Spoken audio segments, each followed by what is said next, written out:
Good morning children. आपकी हिंदी कक्षा में आपका स्वागत है। जैसा कि मैंने कल बताया था कि सरदार वल्लभ भाई पटेल को गिरफ्तार कर लिया गया और डीएच लिखे मधुकर उपाध्याय ने लिखा। मधुकर उपाध्याय प्रारंभिक शिक्षा दोजा और विश्वविद्यालय से विज्ञान में स्नातक होने के बाद भारतीय जन संचार संस्थान नई दिल्ली से उन्होंने पत्रकारिता में स्नातकोत्तर डिप्लोमा प्राप्त किया। इतिहास और खासतौर पर ब्रितानी शासन में उनकी दिलचस्पी ने उन्हें महात्मा गांधी के चर्चित दांडी मार्च की पुनरावृत्ति के लिए प्रेरित किया। उन्होंने 400 किलोमीटर से अधिक की पैदल यात्रा की। आज़ादी की 50वीं वर्षगांठ पर उनकी पुस्तक 50 दिन 50 साल पहले खासी चर्चित रही। उनकी एक अन्य पुस्तक किस्सा पांडे सीताराम सूबेदार की को भी काफ़ी सराहा गया। हिंदी और अंग्रेजी में समान अधिकार लिखने वाले मधुकर उपाध्याय की 3 पुस्तकें अंग्रेजी और 12 हिंदी में प्रकाशित हो चुकी हैं।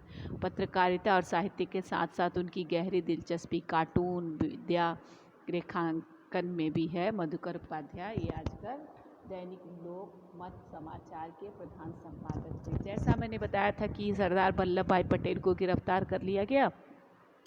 गांधी जी उनकी गिरफ्तारी से बहुत क्षुब्ध थे, बहुत दुखी से, अशांत थे। उन्होंने बोला कि हमारी यात्रा की तारीख अब बदल सकती है, उसको पोस्टपोन नहीं किया जाएगा, प्रीपोन किया जाएगा। सरदार वल्लभ भाई पटेल को 3 महीने की सज़ा दी गई और 500 रुपया जुर्माना दिया गया। उनको साबरमती जेल में ले जाया गया। तब गांधी जी साबरमती आश्रम में थे। वो साबरमती आश्रम में जेल से बाहर आ गए। आश्रम से बाहर आके सरदार वल्लभ भाई पटेल के रास्ते जाने वाला जो रास्ता था साबरमती आश्रम के सामने से गुजरता था। वो सामने से आके पटेल से मुलाकात किए। पटेल ने एक संक्षिप्त मुलाकात किया और बोला मैं तो चलता हूँ, अब आपकी बारी है। पटेल की गिरफ्तारी पर पूरे देश में प्रतिक्रिया हुई और उसके बाद से बहुत लोग असेंबली में प्रस्ताव भी पास किया कि बिना मुकदमा चलाए पटेल को क्यों गिरफ्तार किया गया, लेकिन इस प्रोपोज़ल को अस्वीकार कर दिया गया। गांधी जी तब फिर से गांधी जी रास पहुँचे उसी जगह जहाँ सरदार वल्लभ भाई पटेल को गिरफ्तार किया गया था। और रास पहुँचने के साथ ही लेकिन उन लोग सोचे थे कि गांधी जी को गिरफ्तार किया गया उस स्थिति में अब्बास तैयब जी वहाँ पहुँच गए थे। अब्बास तैयब जी जब गांधी जी को गिरफ्तार कर दिया तो उसकी अगवानी कर सकते थे इसीलिए, लेकिन जो है ना गांधी जी रात से निकल गए, कनकापुरा तक पहुंच गए और ये हुआ कि जलालपुर तक उन्हें नहीं पहुंच जाएगा। तो रास में गांधी जी का बहुत अच्छी तरह से स्वागत हुआ।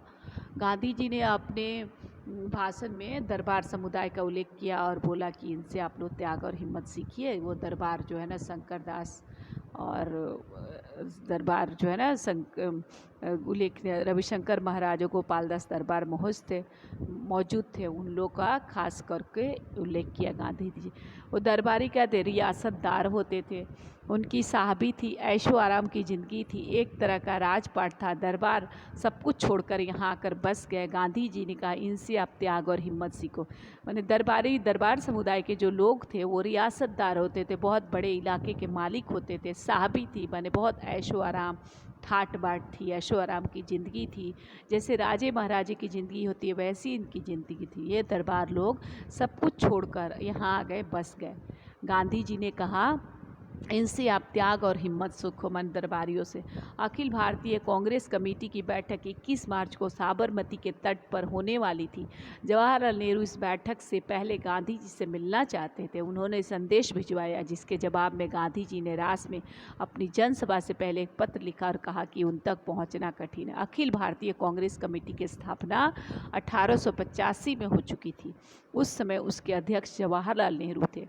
उस कमेटी की बैठक जो 21 मार्च को साबरमती के किनारे होने वाली थी। जवाहरलाल नेहरू चाहते थे कि ये मीटिंग से पहले वो गांधी जी से मिलना चाहते हैं, कुछ राय मशवरा करना चाहते थे। तब उन्होंने संदेश भिजवाया कि मैं आपसे मिलना चाहता हूँ, कुछ मुझे एडवाइस चाहिए।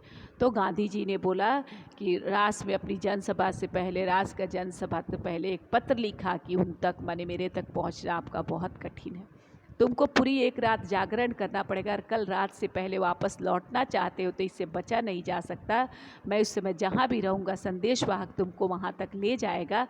इस प्रयाण की कठिनतम घड़ी में तुमसे मिल रहे हो। तुमको रात के लगभग 2 बजे जाने पर के मछुआरों के कंधों पर बैठकर एक धारा पार करनी पड़ेगी। मैं राष्ट्र के प्रमुख सेवक के लिए भी प्रयाण में जरा भी विराम नहीं। मैंने बोल रहा है कि अगर आप मेरे से मिलना चाहते हैं गांधी जी ने कहा फिर भी मुझ तक तो पहुंचना कठिन है, लेकिन आप मुझे अगर मिलना चाहते हैं तो आपको पूरा एक रात जगना पड़ेगा। कल रात से पहले अगर आप वापस लौटना चाहते हैं तो इससे बचा नहीं जा सकता।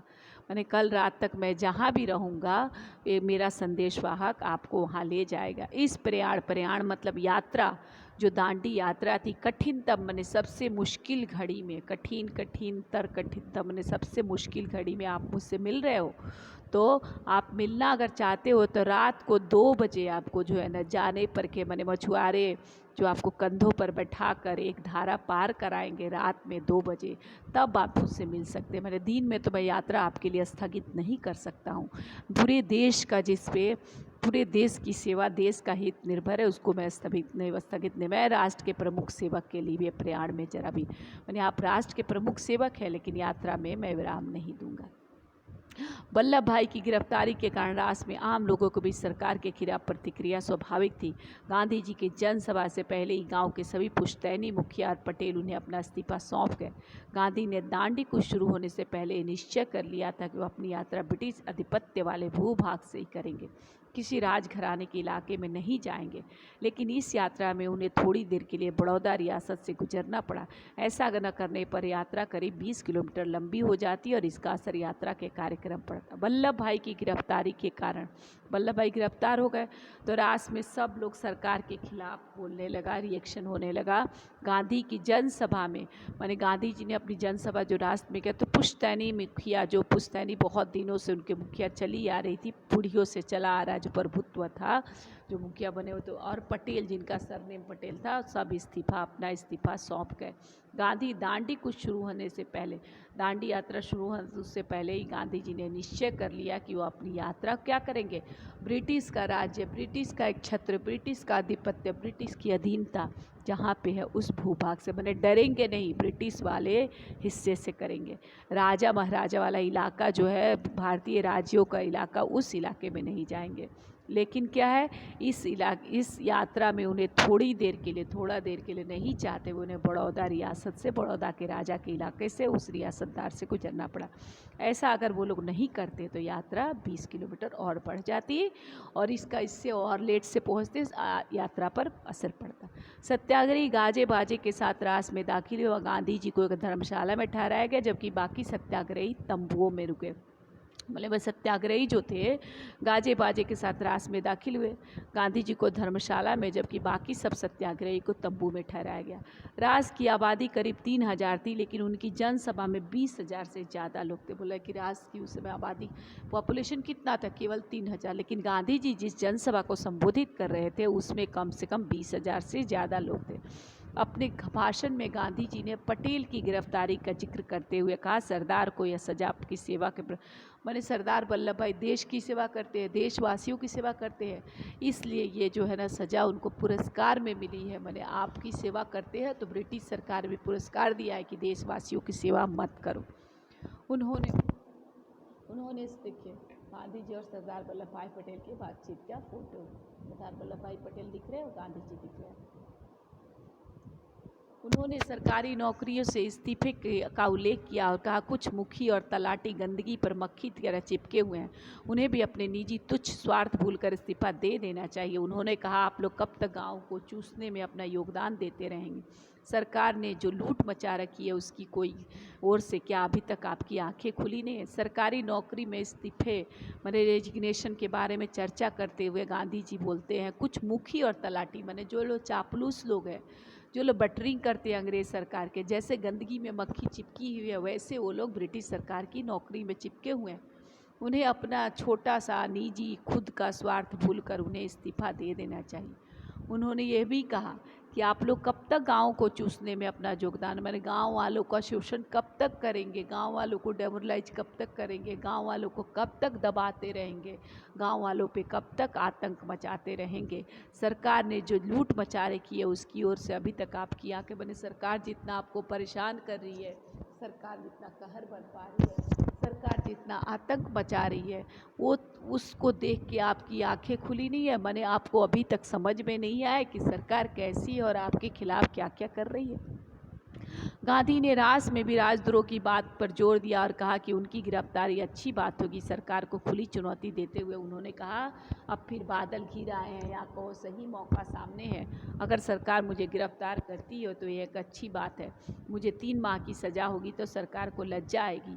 राजद्रोही को तो काला पानी देश निकाला है, फांसी की सज़ा हो सकती है। मुझ जैसे लोग अगर राजद्रोही होना अपना धर्म माने तो उन्हें क्या कर सज़ा।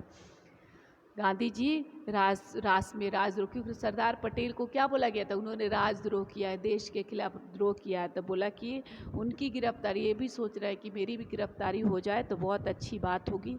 सरकार को खुली माने ओपन चैलेंज देते हुए वो कह रहे थे कि बादल घिरा है, स्थिति माने पहले जैसी स्थिति है, जैसे रास में स्थिति थी सरदार वल्लभ भाई पटेल को वैसी स्थिति है। मौका सामने है, माने अवसर सामने। अगर सरकार मुझे माने सरकार अगर मेरे को गिरफ्तार करती है तो अच्छी बात होगी।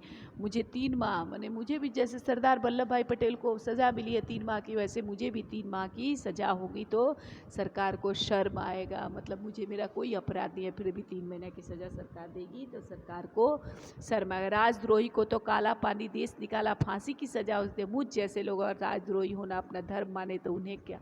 वही बोला है कि जो राजद्रोही होते हैं उनको क्या होता है, काला पानी देश निकाले और फांसी की सज़ा होती है। मैं तो राजद्रोह करना अपना धर्म मानता हूँ। मैंने राष्ट्र की सेवा और राजद्रोह मानते हैं और राष्ट्र की सेवा मैं धर्म मानता हूँ, तो मेरे जैसे धार्मिक व्यक्ति के लिए क्या सज़ा देंगे। सत्याग्रही शाम 6 बजे रात से चले और 8 बजे कनकापुरा पहुँचे। सत्याग्रही शाम का 6 बजे रात से चलते हैं, शाम कनकापुरा पहुँचे। उस समय लोग यात्रा से कुछ थके हुए थे, कुछ थकानी से शंका से थी कि मही नदी कब और कैसे पार करेंगे।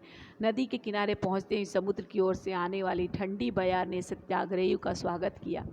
कनकापुरा में 105 साल की ये बूढ़ी महिला ने गांधी के माथे पर तिलक लगाया और कहा, महात्मा जी स्वराज लेकर जल्दी वापस आना। गांधी जी ने कहा, मैं स्वराज लिए बिना नहीं लौटूंगा। गांधी की जनसभा का निर्धारित समय 8 बजे था, लेकिन कनकापुरा पहुंचने में हुई देरी के कारण से 1 घंटे के लिए स्थगित करे। बोले सत्याग्रही शाम को 6 बजे रात से स्टार्ट किए चलना, 8 बजे कनकापुरा पहुंच गए।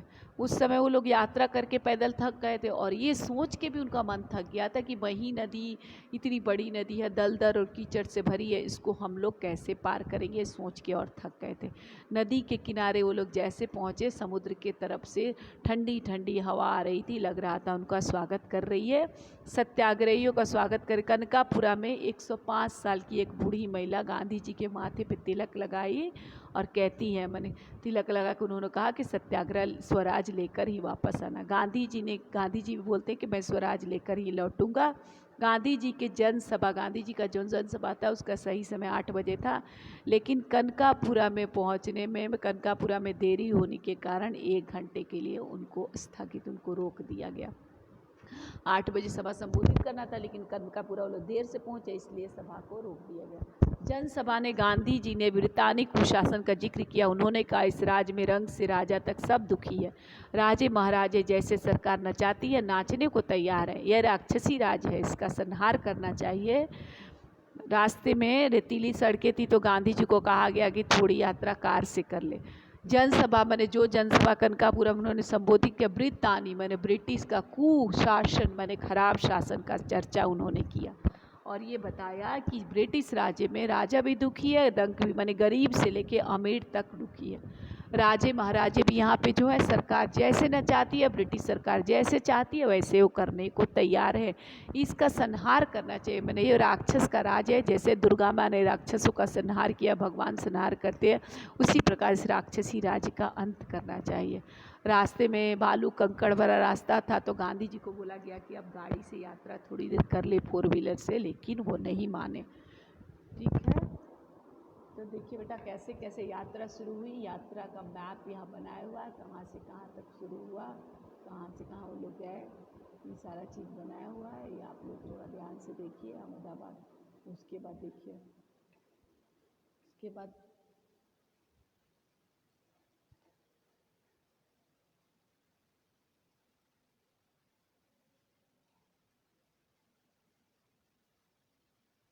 यात्रा का विवरण देख लीजिए आप लोग। उसके बाद ये है दिए जल उठे संचयन चैप्टर, जो है आपका दिए जल उठे पाठ कहीं के बारे में, दिए लेके लोग खड़े हैं, नाव से गांधी जी पार करें, इसी के बारे में है।